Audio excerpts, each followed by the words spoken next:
रसिक हो नमस्कार. रंगगंध कला सत्यानाश चाळीसगावच्या युट्यूब चॅनलसाठी आज आपण पाहणार आहोत महेश एलकुंचवार यांच्या मौन राग पुस्तकातील राग ललित या लेखाचा सारांश. नाटकाच्या बरोबरीनं ललित गद्य ही मला लिहावेसे वाटलं त्याचं एक स्पष्ट कारण असं की जे नाटकाच्या माध्यमातून व्यक्त होणं शक्य नव्हतं ललित लेखनात ते शक्य होऊ शकलं असतं आणि म्हणूनच हा नवा रूपगंध मी स्वीकारला. नाटक लिहिण्यासाठी जी तयारी करावी लागते ना त्यापेक्षा कितीतरी पटीनं आणि वेगळ्या प्रकारची तयारी ललित गद्य लिहिताना करावी लागते. मराठीत मुळात ललित लेखनाची परंपरा ही काणेकर, खांडेकर, फडके यांच्यापासून सुरू होते. या प्रकारच्या लेखनात सुरुवातीच्या काळात जेव्हा हा लेखन प्रकार उदयास येऊ लागला तेव्हा त्यात सुभाषित वजा वाक्य असत. मग कुठला तरी एखादा छोटासा अनुभव घेऊन त्या मिशानं जीवन भाष्य असे. खेळकरपणा, गंभीरपणा याचं चतुर मिश्रण त्यात असे. या लेखन प्रकाराला फडक्यांनी नावही दिलं होतं गुजगोष्टी. ललित गद्याचा प्रारंभ झाला आणि त्याचं विकसित प्रगल्भ स्वरूप आपल्यासमोर इरावती कर्वे, दुर्गा भागवत, श्रीनिवास कुलकर्णी, प्राध्यापक रावी जोशी यांच्या लेखनात दिसते. या प्रकारच्या लेखनाचा विकास झाला आहे. सर्व लेखकांची आपापली म्हणून एक निश्चित शैली आहे आणि त्यातील प्रत्येकाला काही वेगळं सांगायचंही आहे आणि या दोनही गोष्टी त्या त्या लेखकांच्या मनधारणेतनं जन्माला आलेल्या आहेत. आत्मपरता हे या प्रकारच्या लेखनाचे व्यवच्छेदक लक्षणच. त्यातच मला असं वाटतं की ललित गद्य या लेखन प्रकाराचे सामर्थ्यही आहे. ललित लेखकासाठी हा पहिला सापळा. मी अनुभव घेतो हे खरं, पण मी एक लेखक म्हणून त्यातनं गळून पडून तो अनाम वैश्विक मी तिथे उरला आणि तो मी आहे असं वाचकाला वाटलं तरच ते ललित लेखन थोडं तरी यशस्वी झालं असं समजावं. ललित लेखनाची ही प्राथमिक अट. बाकी आपला अनुभव फुटकळ आहे की मोठा आहे ही नंतरची बाब. पण तो क्षणभर लक्कन चमकून जीवनाबद्दलच्या एखाद्या लपलेल्या सत्यावर प्रकाशाची तिरीप पाडून नाहीसा होऊ शकतो. मंडळी, मुद्दा हा आहे की तो अनुभव व्यक्त करताना लेखकाने स्वतःचा मीपणा एका मोठ्या सार्वभौम मीपणात वितळवला नाही तर त्या अनुभवाला कलेचं स्वरूप प्राप्त होत नाही. अनुभवापेक्षा मीच मोठा होतो तेव्हा ते लेखन फसते. एक साधी गोष्ट आपण लक्षात घेतली पाहिजे ती अशी की आपण जेव्हा लेखक होतो तेव्हा काही अनुभवांनी आपल्याला माध्यम म्हणून निवडलेलं असतं आणि आपण त्या अनुभवाचे फक्त एक माध्यम असतो किंवा वाहक असतो. तर मग हे माध्यम अनुभवापेक्षा मोठे कसे होईल? जीवन इतके अनंत परिमित आहे की ते इतक्या वेगवेगळ्या पद्धतीने लोकांच्या आयुष्यात व्यक्त होते. म्हणूनच ललित लेखनात एवढे वैविध्यही आहे. ते एकमेकांपेक्षा पूर्ण भिन्न तरी ते आनंद मात्र एकसारखाच देते. या सर्वांमधून किती वेगळं आयुष्य आपल्याला दिसतं. ही सिद्धी आहे आणि ही सिद्धी प्राप्त करणे हे लेखकाचे प्राथमिक कर्तव्य. अनुभवांबरोबरच लेखकांच्या परी मी सांगतो की अनुभव गोळा करणारे, अगदी कष्टप्राय अनुभव स्वतःहून घेणारे हे लेखक अनुभव येण्याची ते वाट पाहत नाहीत. ते एव्हरेस्ट सर करतील, गंगा पार करतील, निळबी अरण्यात दिवसेंदिवस तळ ठोकतील किंवा एसटीनं आरक्षण नसताना प्रवासही करतील. अनुभव घेऊन आले की लगेच त्यावर ते लिहितात. हा मंडळी दुसरा सापळा.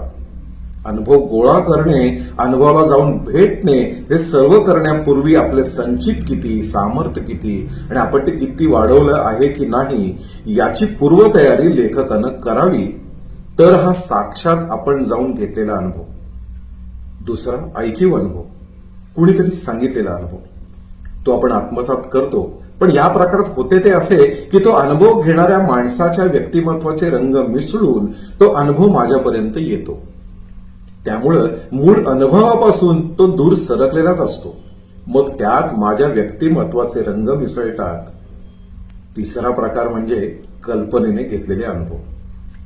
तेव्हा आपण अनुभव अनेक पातळ्यांवर अनेक पद्धतीने घेत असतो आणि या सगळ्या पद्धती वैध आहेत. अगदी लेखक सावधपणे सावज हेरून पकडावे ना तसे विषय शोधत असतात की लगेच त्याचा लेख दुसऱ्या दिवशी तयार. खूप लोक मला विचारतात, काय आहे विषय नवीन लेखाचा? पण जातीवंत ललित लेखामधल्या अनुभवाबद्दल जर मी बोलू लागलो तर निश्चित काही वेदांत नक्की करता येत नाही. खूपदा तो अनुभव सुटा येतच नाही. कधी त्यावर इतर संवादी अनुभवांचे पुंज चिकटलेले असतात, तर मला वाटते की मूळ अनुभवाच्या अवतीभोवती ते अनुभव कुंज आपापता आहेत तिथूनच येतात. ते तेवढेच समृद्ध आणि अमूप असले तर ती कला एकार्थ नसते. अनेक अर्थांच्या लहरी अशा कलाकृती निर्माण करतात आणि तो अनुभव वाचणाऱ्याला शब्दबद्ध करून चौकटीत कोणीही शक्य होत नाही. मग ते ललित लेखनातले खरे यश. शिळ्या झिजवट झालेल्या या माध्यमाच्या मदतीने अव्याख्येषु अनाघ्रात प्रदेशात जायचे ते कसे? हा पहिला प्रश्न कुठल्याही जबाबदार लेखकाला पडतोच. मग त्याच्या लक्षात येतं की आपल्याला आपली भाषाच नीट येत नाही. बरं, अलंकारिक लिहिले की ते कलात्मक आहे अशी आपल्याकडे एक समजूत आहे. आम्ही अशा तऱ्हेच्या शब्दांचे जाळे टाकून स्वतःला आणि इतरांना कायम फसवत असतो. हे इमानदार लेखकाला शोभणारं नाही. पण आशय खराखुरा असेल, सच्चा असेल, खोल असेल तर तो साध्याच शब्दात व्यक्त होतो. मी ललित लेखन करू लागलो तेव्हा आपले भाषाबळ अपुरे पडते, आपली सामग्री अल्प आहे हे लक्षात आलं. मग मी त्यामागची कारणं शोधू लागलो. लोकभाषेशी संपर्क तुटलाय. लोकभाषा माहीत असणं, तिथले अनवट शब्द यथार्थ पद्धतीने वापरता येणं महत्वाचं आहे. लोकजीवनाशी, लोकभाषेशी, बोलीभाषांशी दुसऱ्या जाती वर्गाशी संबंध नसणे, संत परंपरा, संत वाङ्मय यांच्याशी परिचय नसणे या कारणांमुळे आपली भाषा संकुचित आणि शबल होऊ लागते. नागरी प्रमाण भाषांमध्ये लोकभाषांचे चैतन्य, चित्रदर्शिता आणि रंग मुळातच नसतात. तेव्हा हे सर्व आपण मिळवायला हवे. बघा ना, गायक मंडळी अलंकार पाठ झाल्याबरोबर गाण्याच्या बैठकी सुरू करत नाहीत. 20-20 वर्ष तपश्चर्या केल्यानंतर ती गाऊ लागतात. लेखकांनाही असा रियाज, अशी तयारी, अशी मेहनत आवश्यक आहे की नाही? हा भाग झाला. भाषेबद्दल बोललो, अनुभवाबद्दल बोललो. आता तिसरा भाग आहे तो बाकीच्या संपन्नतेबद्दलचा. थोडक्यात व्यक्तिमत्वाची संपन्नता.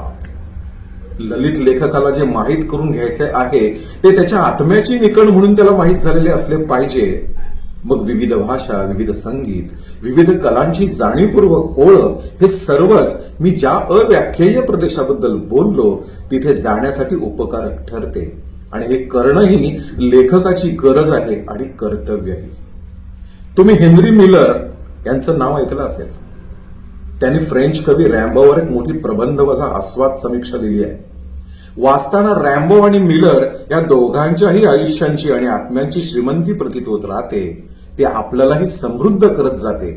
ते पुस्तक वाचल्यावर आपल्याजवळ असलेली आयुधं बोथट वाटतात.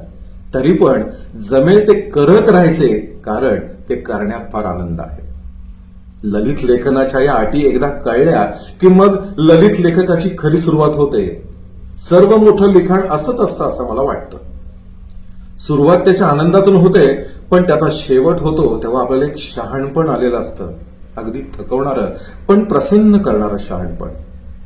हा अनुभव लेखकाला येत नसेल तर आपण अपुरे पडत आहोत अशी खुणगाट त्याने पक्की स्वतःशी बांधून ठेवावी. ही सगळी व्यवधाने सांभाळावी लागतात. म्हणून आधी म्हटले की फार मागणी करणारा हा रूपगंध आहे, हे नक्की. अनेकदा वाटतं की ललित लेखन आपण 50 नंतरच सुरू करावं. तोपर्यंत जरा वाचून, फिरून, भोगून, पाहून झालेलंही असतं. लेखनाकडे आपण कुठल्या दृष्टीने पाहतो हेही महत्वाचं असतं. लेखन म्हणजे एक चतुर खेळ, प्रसिद्धीचं माध्यम की विरंगुळा, स्वतःची निवड किंवा एक व्रत, हे सगळं स्वतःशी स्पष्ट झालेलं बरं असतं. स्वतःला नक्की काय हवे आहे याची निश्चित कल्पना लेखकाजवळ नसली तर अनेक प्रकारच्या सापळ्यात तो सहज सापडू शकतो असं मला वाटतं. जीवन सार्वभौम आहे हे कळूनही लेखक त्याच्यासमोर नम्र होत नसेल तर तो फक्त प्रसिद्ध लेखक होईल, मोठा लेखक होणार नाही. मला वाटतं काय ते आपणच आपले ठरवायचे. मंडळी, ललित लेखन हा जर काही समुद्र म्हटला तर समुद्रामध्ये सहज तरुण जाण्यासाठी काय नेमकं लेखकाने केलं पाहिजे आणि तो कसा मोठा होईल असं उत्तम विवेचन अतिशय सोप्या शब्दात महेशजींनी यात मांडलेलं आहे. आपल्याला हे अभिवाचन कसं वाटलं, ललित लेखावरती आपले विचार कमेंट्समध्ये लिहा. हे अभिवाचन कसं वाटलं याची नोंदही करा. धन्यवाद.